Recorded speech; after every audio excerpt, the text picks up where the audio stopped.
बिस्मिल्लाहिर्रहमानिर्रहीम। नाज़रीन, अवामी न्यूज़ स्टूडियो प्रोग्राम में एक दफ़ो वरी हाज़िर आहियां। अवां जो मेज़बान मुमताज़ बोज़दार। हिन वक़्तु पेरूमल थाणे जी हद में पाणी जे जॾहिं खोट हुई, उन मामले तहत पीपल्स पार्टी सांगड़ जो साबिक़ सदर ममताज़ शाह ऐं जा हारी आहिनि बंबरा ऐं उते जा ज़मींदार आहिनि ऐं राजड़ बिरादरी जा ज़मींदार आहिनि, उन्हनि में हिकिड़ो तकरार थियो हो। उन दौरान हिकु शख़्स मारिजी वियो ऐं हिन वक़्तु मोहम्मद ऐं अहमद बंबरा ॿ मारिजी विया आहिनि। उन पुराणे तकरार में पाणी जे मामूली ॻाल्हि तां 3 इंसानी जानियूं ज़ाहिर थी चुकियूं आहिनि, 2 जानियूं हींअर थियूं आहिनि। इन कंट हवाले सां असीं गुफ़्तगू कंदासीं अॼु त इहो मामिलो छा हो, छो थियो ऐं जेको अॻु में केस दाख़िल हो उहो किथे पहुतो ऐं हींअर जेको वाक़ियो थियो आहे उनजा वॾा सबब कहिड़ा आहिनि। उन हवाले सां असां सभ खां पहिरीं असीं लाइन ते वठंदासीं पेरूमल जो सीनियर सहाफ़ी आहे मोहम्मद क़ासिम चांडियो। मोहम्मद क़ासिम चांडियो खे लाइन ते वठंदासीं ऐं उनखां इन सूरत सॼी खां पुछा कंदासीं त असुलु मामिलो अॻु में छा हो ऐं हाणे छा आहे। नाज़रीन, हिन वक़्तु असां सां गॾु लाइन ते मौजूदु आहे सीनियर सहाफ़ी मोहम्मद क़ासिम चांडियो पेरूमल सां। क़ासिम चांडिया, मूंखे भली कार था चऊं अवामी न्यूज़ स्टूडियो प्रोग्राम में। जी मुमताज़ भाउ, महिरबानियूं। क़ासिम चांडिया, जेको पेरूमल थाणे जी हद में अॻु में जेको पाणी जे वारे तां जेको तकरार थियो, हींअर वरी भड़की थियो त शुरू में जेको तकरार थियो छा ते थियो, उन में केतिरा माण्हू क़तल थिया हुआ? मुमताज़ भाउ, 2018 में ये बंबरा बिरादरी ऐं राजड़ बिरादरी पाणी जे तकरार तां जहिड़ो थियो, जंहिंमें पहिरें ॾींहुं राजड़ बिरादरी जो इलियास राजड़ जेको मौक़े ते क़तल थी वियो, जॾहिं त बंबरा बिरादरी जा बि कुझु माण्हू ज़ख़्मी हुआ। उन में उन्हनि जो नेक मोहम्मद खासकेली जेको हुयो, जेको FIR में बि नामज़द हुयो राजड़ बिरादरी जे तरफ़ां, उहो कुझु अर्से खां पोइ जेल में पहुची वियो। जॾहिं त 2 ॾींहं अॻु जेको वाक़ियो पेश आयो, बंबरा बिरादरी जा जेके माण्हू हुया सांगड़ जेके कोर्ट में हिन केस में बि हुया राजड़ बिरादरीअ में, उहे कोर्ट मां वापसी में अची रहिया त राजड़ बिरादरी जा माण्हू ताड़ में वेठल हुया, सियाल स्टाफ लॻ, जिते ॿिन्हिनि बिरादरी जा राजड़ बिरादरी ऐं बंबरा बिरादरी जा ॻोठ बि उते आहिनि। जीअं ई उते नौजवान ॿई ॿाहिरि सॻा ॿाहिरि हसन ऐं अहमद लथा त हू ताड़ में वेठल हुआ, जिन हथियारनि जा मुंहुं खोले छॾिया, जेके मौक़े ते पहुची विया। तंहिंखां पोइ पेरूमल पुलिस खे इतला ॾिनो। SSP सांगड़ क़ासिम चांडिया, इहो अॻु में जेको इलियास राजड़ क़तल थियो उन जो केस दाख़िल थियल हो केतिरनि माण्हुनि ते ऐं उहो केस किथे पहुतो? उहो तक़रीबन जेके 2 बंबरा जेके हींअर पहुती विया आहिनि, 2 ॿाहिरि इहे आहिनि। हिकिड़ो नेक मोहम्मद कासकेली हुयो, हिकिड़ो ममताज़ शाह हुयो, हिकिड़ो ममताज़ शाह जो फर्ज़ंद हुयो, उन ते केस दाख़िल हुयो। 5 माण्हुनि ते राजड़ बिरादरी जे तरफ़ां केस दाख़िल हुयो। अच्छा, हुन मां गिरफ़्तार घणा हुआ ऐं ॿार अमन ते आज़ादु घणा हुआ? उन में गिरफ़्तार थियल हुया 3 माण्हू, जेके 2 बंबरा जेके हींअर पहुती आई आहे। हिकिड़ो माण्हू हुयो नेक मोहम्मद जेको बंबरा बिरादरी ममताज़ शाह जो माण्हू हुयो, जेको जेल में पहुती वियो।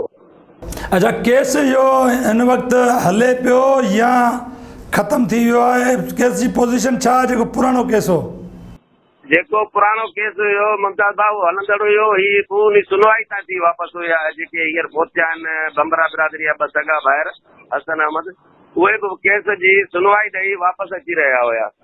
जॾहिं त हींअर हिननि जो केस 5 जेको आहे राजड़ बिरादरी 5 माण्हुनि ते दाख़िल थियल आहे, जंहिंमें मंटा राजड़ आहे, अमीन राजड़ आहे ऐं ख़ैर मोहम्मद राजड़ आहे ऐं मोहम्मद हयात राजड़ आहे ऐं हिकु नामालूम माण्हू आहे।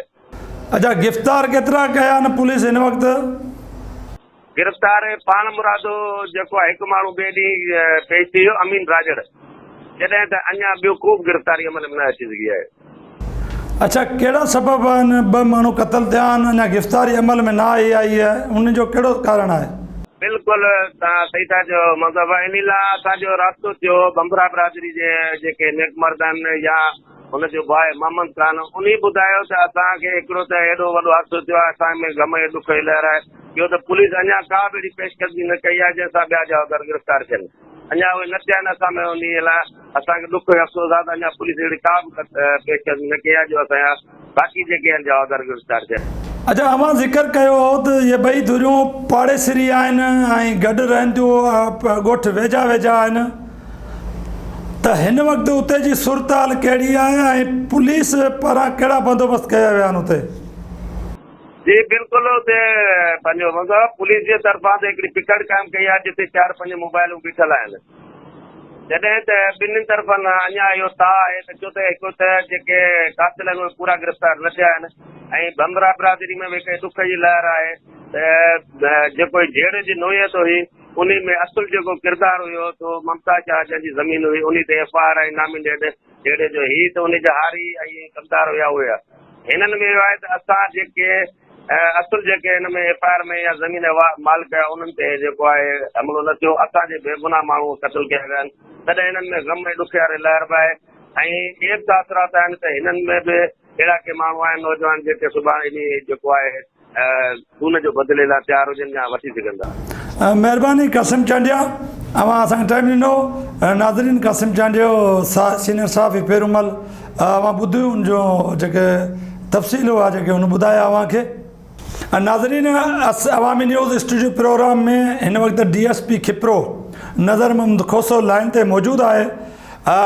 DSP नज़र महमूद खोसा साहब, अव्हांखे भली कार था चऊं।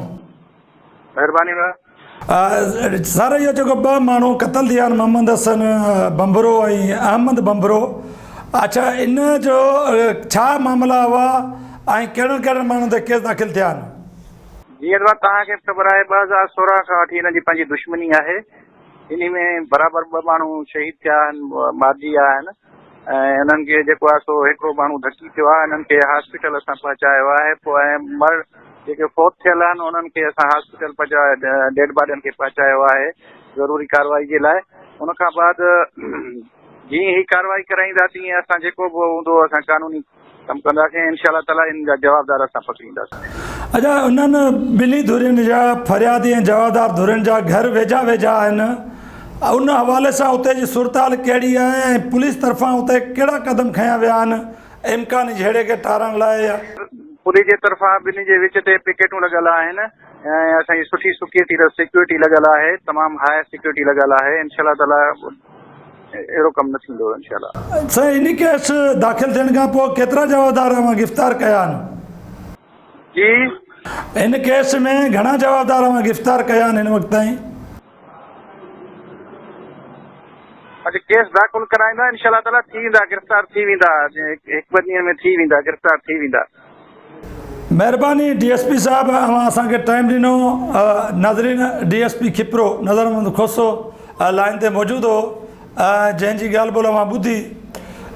हिन वक़्तु जेका पूरी सिंध में जेका मामूली ॻाल्हि ते जहिड़ा पिया थियनि, माण्हू पिया मारिजनि, उनजो वॾे में वॾो कारण जेको साम्हूं आयो आहे त जवाबदार गिरफ़्तार नथा थियनि। जे जवाबदार गिरफ़्तार थियनि था त उन केस खे जेको आहे सुठे नमूने सां जेको चालान नथो कयो वञे ऐं उन खामियुनि जे करे उहे जवाबदार ज़मान ते आज़ादु थी था वञनि ऐं जल्दी इंसाफ़ न थियण जे करे ऐं फरियादी जवाबदारनि जीअं कोर्टनि में लुड़नि था ऐं वॾे में वॾो सबबु इहो ई आहे जंहिंजे करे अक्सर माण्हू जेके आहिनि कोर्ट मां इंसाफ़ वठण जे बजाए ऐं पलांद जे नाले ते इंसाननि खे क़तल कनि था।